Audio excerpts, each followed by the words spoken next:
Ghost आपने भी देखे हैं? बहुत।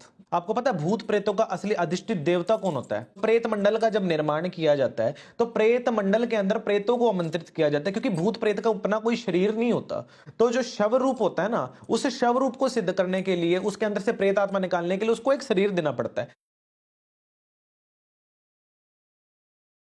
अभी हमारी गुरुजी से बात हो रही थी और गुरुजी ने हमें बताया, मैंने ऐसे ही पूछ लिया, मैंने कहा घोस्ट आपने भी देखे हैं? बहुत। तो गुरुजी कहते हैं रोज देखे हैं।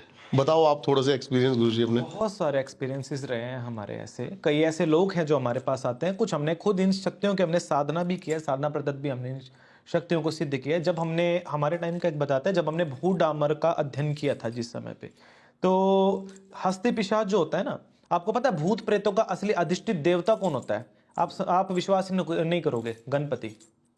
अच्छा। हाँ जी। गणपति का जो असली जो स्वरूप है वो हस्ती पिशाच है। गणपति को गणनायक बोला जाता है। गणनायक किसके हैं? वो भूत प्रेतों के। जितने भी भूत प्रेत पिशाच जो आते हैं वो सब गणपति के अंडर ही होकर के आते हैं, और गणपति का जो असली जो स्वरूप है वो हस्ती पिशाच होता है। और जिस समय पैशाचिक साधना की जो आराधनाओं का जो आरंभ होता है वो गणपति की आराधना के साथ होता है। तो गणपति जो है इन सब एंटिटीज के बोलते हैं कि उनके आज्ञा के बगैर कोई भी एंटिटीज नहीं आ सकती। तो गणपति की साधना हस्ती पिशाच के रूप में जब हमने की थी, तो उस समय हमने हस्ती पिशाचों के साथ इन सबके जो है हमें प्रत्यक्ष दर्शन हुए थे। उसके उपरांत जब तक कोई व्यक्ति यदि भूत पिशाचों के साथ या शमशान मार्ग के साथ काम करता है, तो उसको पैशाचिक विद्या का अनुसरण करना या भू डामर का अनुसरण करना बहुत जरूरी हो जाता है उसके लिए। क्योंकि इन सब शक्तियों के स्वभाव के बारे में जब तक आप नहीं जानोगे, इनकी कमियां नहीं आप तक जानोगे, तब तक आप इनके ऊपर काबू नहीं पा सकते। किसी भी पैशाचिक शक्ति को काबू करने के लिए पहले उसका आमंत्रण अनिवार्य है मंडल के अंदर।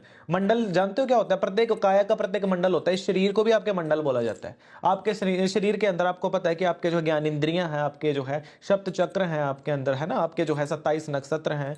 तो ये इस प्रकार से जो है जो मंडल होते हैं, तो प्रत्येक भूत प्रेत का भी एक मंडल होता है जिसको प्रेत मंडल बोला जाता है। तो प्रेत मंडल का जब निर्माण किया जाता है तो प्रेत मंडल के अंदर प्रेतों को आमंत्रित किया जाता है, क्योंकि भूत प्रेत का अपना कोई शरीर नहीं होता। जब वो शरीर नहीं होता, वो दूसरे शरीरों को हवि करते हैं, तो उस प्रेत मंडल के अंदर उनको एक शरीर देना पड़ता है किसी भी कार्य को लेने के लिए, प्रत्यक्ष करने के लिए, बात करने के लिए। तब उसके लिए जो प्रेत मंडल का जो स्वरूप लिया जाता है, या तो वो उस मंडलाकार जो यंत्र होता है ना, और या फिर जो कपाल साधना, कई साधु आपने देखा होगा कि अपने साथ जो है मृत शवों के जो है कपाल अपने साथ धारण करता है, कपाली उनको बोला जाता है। तो वो कपालिक जो होता है उस शरीर के रूप में उसको जो है प्राण प्रतिष्ठित करते हैं। तो प्रेतों को उस रूप में जो है प्राण प्रतिष्ठा की जाती है। प्राण प्रतिष्ठा उपरांत तो उसको मंडल में बांधा जाता है, क्योंकि जब वो मंडल में जब वो बन जाते हैं तो उस मंडल में बंधने के बाद वो अपनी इच्छा से कहीं बाहर नहीं जा सकते। प्रत्येक व्यक्ति के अंदर, एक मृत व्यक्ति के अंदर एक आत्माराम तत्व जो है विराजमान होता है। और हर व्यक्ति के यहाँ पे बोलता है शवरूप महादेव हृदयोत परिस्थिता, कि शवरूप महादेव, कि हर व्यक्ति का जो स्वरूप है ना, महादेव को शव भी कहा जाता है। असल में पता है शिव का एक नाम शव भी है। शक्ति के बिना शिव शव है। तो असल में वो महादेव की भूमि के ऊपर जब एक शव पड़ा होता है ना, जब प्रेतात्मा जाती है, प्राण जाते हैं, यहां से जाते हैं असल में। तो जो शव रूप होता है ना, उस शव रूप को सिद्ध करने के लिए, उसके अंदर से प्रेतात्मा निकालने के लिए उसको एक शरीर देना पड़ता है, ताकि वो दूसरे शरीरों को हार्म ना करना पड़े, मतलब उसको करना ना पड़े। मान लीजिए कि किसी के ऊपर अगर कोई ऐसी एंटिटी है जो किसी व्यक्ति को परेशान कर रही है, तो उसको निकाल करके हमें किसी शरीर के रूप में उसको प्राण प्रतिष्ठा देनी पड़ती है, ताकि वो बाद में समाज में विचरे ना। तब हम लोग इनको जो है कपाल के रूप में स्थापना इनकी देते हैं, या मंडलों के रूप में इनकी स्थापना देते हैं, या फिर इनकी देते हैं प्रेत आसन के रूप में इनकी स्थापना देते हैं। तब इन प्रेत आसनों के ऊपर बैठ करके जब आप ध्यान करते हैं, तो आपको ध्यान मुद्रा में जब आज्ञा चक्र के ऊपर आप केंद्रित करते हैं, भ्रुकुटी चक्र के ऊपर आप ध्यान करते हैं, उस समय पे शांभवी मुद्रा का ध्यान करके शांभवी मुद्रा आप लगाते हैं, तो उस समय शांभवी मुद्रा में आपको जो है प्रेत के जो है मूल रूप में दर्शन होता है। क्योंकि भूत प्रेत की जो शक्ति होती है ना, आपका जो मल द्वार और गुदा द्वार होता है, गुदा द्वार और आपका मूत्र द्वार, इसके मध्य जो है आपका सहस्त्रार चक्र होता है। ठीक है, इसी के मध्य आपके चक्रों का जो है निर्माण होता है। जितने भी आपके चक्र होते हैं, सब चक्र होते हैं, इनके मध्य जो आरंभ होता है आपका मूलाधार। तो इस मूलाधार यदि आपका हो जाए, ओंकार के मध्य और मूलाधार के मध्य भूत प्रेतों का स्थान होता है मूल रूप में। तो जो तारा जो तत्व होता है मूल रूप में, जैसे तारा माँ का आपने सुना है, तो वो प्रेत वासनी है, तो वो आपके तारा आपके ओंकार तत्व में सोएगी, काली आपके मूलाधार चक्र में सोएगी।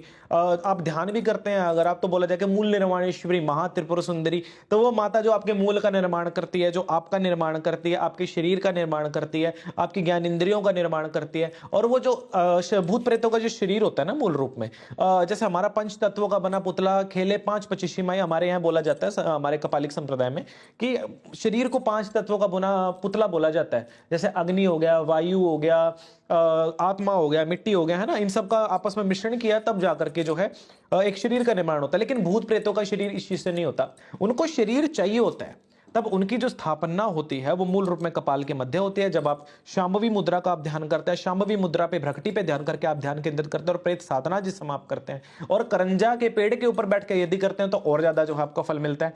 तो मूल रूप में इसी स्थान पे प्रेतासना होकर के आप साधना करते हैं, भूत प्रेत के आपको प्रत्यक्ष दर्शन होते हैं किसी भी स्वरूप में।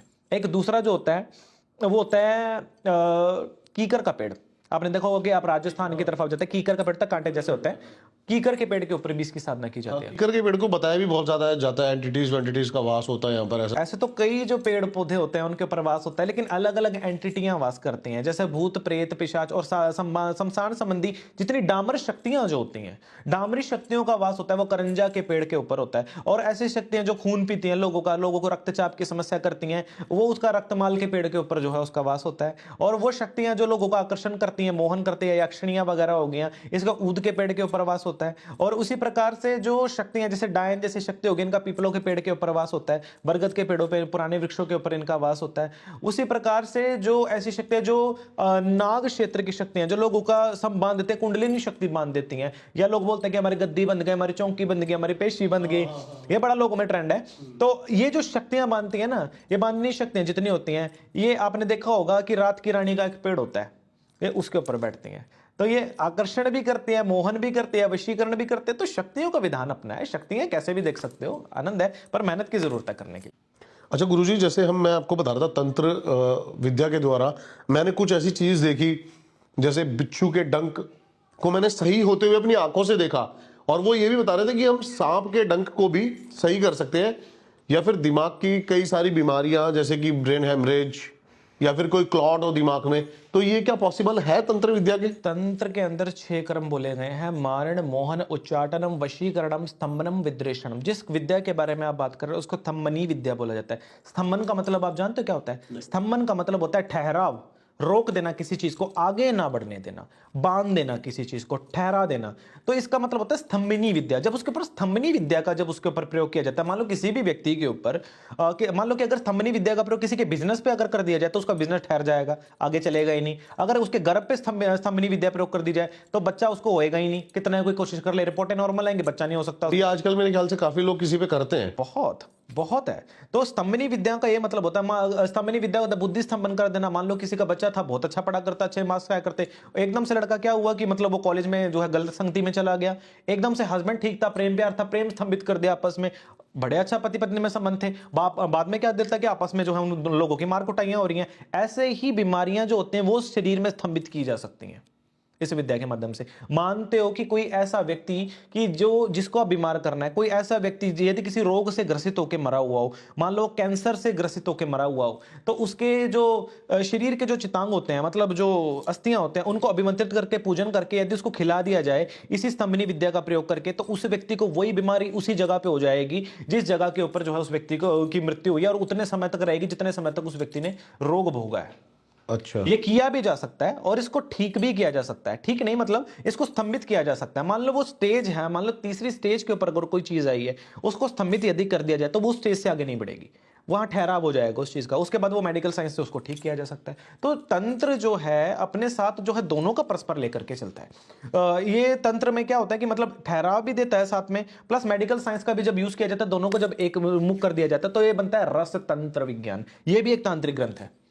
तो रस तंत्र विज्ञान बनता है जिसमें लगभग हर पेड़ पौधे जीव जंतु के द्वारा दवाइयां बनाने का विधान बताया गया है। ऐसे ऐसी चीजें, और मंत्र जब स्तंभित कर दिए जाता है तो उस समय के लिए ठहराव हो जाता है, ना कोई दर्द होता है, ना कुछ पता लगता है, रिपोर्टें भी नॉर्मल आती हैं। तो ये स्तंभनी हो जाते हैं उस समय। इतने समय में वो औषधि तांत्रिक मंत्र से जब पढ़ के दे दी जाते हैं, वो व्यक्ति खाता रहता है, ना तो उसको दर्द रहते हैं, इतने में रोग जो है ठीक हो जाता है। तो इस प्रकार से रोगों का इलाज शुरू दिन से तंत्र के द्वारा किया जाता है। तो ये एक विधान होता है।